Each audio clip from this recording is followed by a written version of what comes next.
So kung gusto nyo ng mga kalidad at maasahang tools, visit nyo lang. Manong Tools PH yan. So yan mga ka-rides, welcome back to the channel. So dito, unboxing at review tayo ng products ng Manong Tools PH. Okay? So tignan na natin kung anong nasa loob niyan. Tara. Okay, buksan na natin.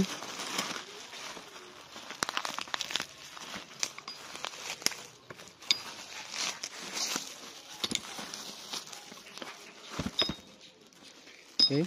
So meron tayong set ng screwdrivers. Ayan, Phillips tsaka flat. Meron tayong 1/4 drive na 72 teeth to. Tapos meron tayong mga long dip socket. Okay, so special tong mga to. Ayan. So syempre ang brand natin, ayan, 8, 10, 12, 14.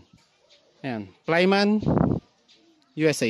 So itong mga products na to ay galing lahat sa Manong Tools PH. So check nyo yung link na ilalagay ko dyan para makapili pa kayo ng iba pang mga Plyman brand na tools. Okay? So sa kanila, matik na quality, tapos ayan, hindi sila bogus seller. Okay? Ayan, review natin isa-isa ng mga products na to, tapos abangan nyo. Okay? So hanggang dito na tayo. Ride safe. Peace. Psh.